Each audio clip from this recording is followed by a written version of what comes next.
राहुल गांधी के इस भारत जोड़ो न्याय यात्रा से कांग्रेस को कितना बूस्ट मिलेगा? कांग्रेस को इसलिए सबसे ज्यादा बूस्ट मिलेगा क्योंकि सबसे ज्यादा जो कांग्रेस का कार्यकर्ता मौजूद था, तो वो क्योंकि उनकी लीडरशिप जो सेंट्रल की लीडरशिप है वो एक्टिव नहीं थी। पिछले 10 सालों में राहुल गांधी बिल्कुल चुनाव के टाइम में ही निकलते थे और वो उसी टाइम ही होके 10-15 दिन का खत्म कर देते थे।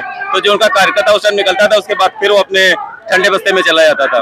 पिछले 1 साल से जैसे भारत जोड़ो न्याय यात्रा पिछले साल हुई, तो उस बार जो उनके कार्यकर्ता हैं तब से वो लगातार जोश में है।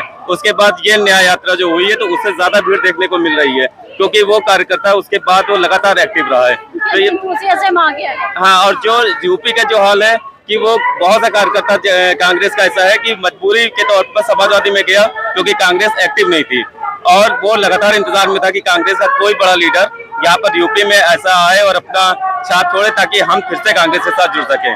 तो ऐसा लगता है कि जो यात्रा इस टाइम यूपी में आई है तो वो बूस्ट मिलेगा क्योंकि कार्यकर्ता फिर से एक्टिव हुआ है और बहुत पुराने लीडर जो कांग्रेस में थे और समाजवादी जा चुके थे वो और बहुजन जा चुके थे, वो वापसी कर रहे हैं और कुछ और नए लीडर जो उन्होंने अब तय किए हैं और उनकी लीडरशिप ने युवा वो भी यहाँ से जुड़ रहे हैं। तो ऐसा लगता है कि यहाँ पर वोट परसेंटेज जरूर उनका बढ़ेगा कांग्रेस का। और समाजवादी की पार्टी के साथ जो उनका गठबंधन होना है वो तय है या नहीं? समाजवादी का भी इसमें फायदा है, जैसा कि लोग कहते हैं कि कांग्रेस खत्म है, लेकिन लोकसभा का चुनाव डिफरेंट होता है। यहाँ का जो वोटर है वो फिर 2 पार्टियां देखता है, दोनों राष्ट्रीय पार्टियां, तो उसमें वोट जो है डाइवर्ट हो जाता है। तो अगर ये गठबंधन होता है तो वो वोट जो है डाइवर्ट नहीं होगा।